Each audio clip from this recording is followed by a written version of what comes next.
निजी nursing home के मनमानी पर लगेगी रोक। मरीज से इलाज के नाम पर मनमाने तरीके से बिल नहीं वसूल कर सकेंगे बंगाल के नर्सिंग होम। नमस्कार, आप देख रहे हैं खबर समय और मैं आपके साथ रियांशी। सिलीगुड़ी से लेकर कोलकाता तक ही क्यों बल्कि पूरे देश में निजी अस्पतालों द्वारा मरीज को अनावश्यक टेस्ट के नाम पर लूटने और इलाज के नाम पर मनमाने तरीके से बिल बनाने की घटना सामान्य है। एक साधारण सी बीमारी के लिए लाखों रुपए का बिल बनाकर तैयार कर लिया जाता है और रोगी के परिजनों को बिल का भुगतान करने के लिए मजबूर कर दिया जाता है। रोगी तथा रोगी के परिजनों की अक्सर यही शिकायत रहती है। निजी नर्सिंग होम के प्रति उनके अनुभव अच्छे नहीं होते हैं। उन्होंने अपने अनुभव के आधार पर यह धारणा बना ली है कि अगर जेब में माल हो तो नर्सिंग होम में इलाज कराओ। सीधा सा अर्थ यह है कि निजी अस्पताल अथवा निजी नर्सिंग होम में इलाज के नाम पर अनाप शनाप का बिल बनाया जाता है। इसमें पारदर्शिता नहीं होती है। कई तरह के बिल तो ऐसे भी होते हैं जिन्हें ऑनलाइन नहीं दिखाया जाता है। इसी तरह से कई तरह के टेस्ट और टेस्ट की फीस भी ऑनलाइन नहीं दिखाई जाती है। शायद बंगाल पहला ऐसा राज्य बनने जा रहा है जहां निजी अस्पतालों और निजी नर्सिंग होम के बिल को लेकर मनमानी पर रोक लगने जा रही है। जी हां, सिलीगुड़ी और बंगाल में निजी नर्सिंग होम अथवा निजी अस्पताल पर अंकुश लगाने के लिए राज्य सरकार ने उनकी मनमानी पर लगाम लगाने के लिए राज्य विधानसभा में पश्चिम बंगाल क्लिनिकल स्थापना संशोधन विधेयक पारित कर दिया है। सिलीगुड़ी में बहुत से नर्सिंग होम हैं और सच कहा जाए तो नर्सिंग होम में इलाज के सवाल पर अब लोगों को डर लगने लगा है। नर्सिंग होम पर यह आरोप लगते आ रहे हैं कि भर्ती नहीं लेने की स्थिति में भी कुछ नर्सिंग होम मरीज को विभिन्न तरह के डर दिखाकर भर्ती होने पर विवश कर देते हैं और उसके बाद से मरीज के डिस्चार्ज होने तक नर्सिंग होम के द्वारा ऐसे ऐसे बिल बनाए जाते हैं जिनमें से अधिकांश गैर जरूरी होते हैं।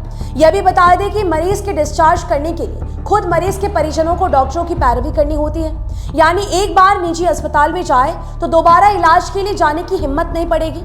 सरकार ने इस विधेयक के जरिए अस्पतालों के कामकाज और बिल में अधिक पारदर्शिता लाने, संपूर्ण चिकित्सा उपचारों के दरें निर्धारित करने, शुल्क का ब्यौरा देने तथा स्वास्थ्य विभाग के मानक नियमों का पालन करने पर जोर दिया है। प्रस्तावित कानून में यह अनिवार्य किया गया है कि सभी निजी अस्पतालों को अपने केंद्र के भीतर एक विशिष्ट स्थान पर निश्चित दरों और पैकेज शुल्क को प्रमुखता से डिस्प्ले करना होगा तथा अनुमोदित सॉफ्टवेयर के माध्यम से प्रत्येक रोगी के लिए इलेक्ट्रॉनिक मेडिकल रिकॉर्ड रखने होंगे।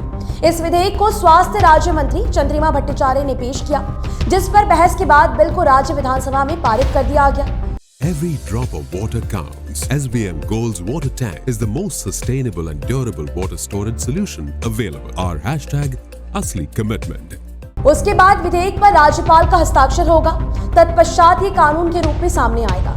ये राज्य सरकार पर निर्भर करता है कि इस कानून को वो कब लागू करती है। जानकार मानते हैं कि इस तरह के विधेयक और कानून की आवश्यकता काफी समय से महसूस की जा रही थी। देर से ही सही, बंगाल सरकार ने निजी अस्पतालों और निजी नर्सिंग होम में इलाज करने वाले मरीज और मरीज के परिजनों के हक में एक अच्छा कदम उठाया है। लेकिन ये सब तभी संभव होगा जब राज्य सरकार और मुख्यमंत्री ममता बनर्जी एक मजबूत कदम उठाएगी और कानून को जल्द से जल्द राज्य भर में लागू कर देंगे।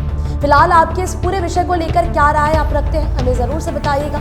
अभी के लिए दीजिए इजाजत। आपको बता दें कि आपके लिए खबर हमारे प्रतिनिधि सुरेंद्र श्रीवास्तव द्वारा लिखी गई है। आप हमारे खबरों को YouTube पर भी देख सकते हैं। हर समय खबर समय। धन्यवाद। Hi, this is Chef Ranveer Brar and I'm here to tell you that also gives me the license to guarantee you brilliance on behalf of IIHM. Join International Institute of Hotel Management.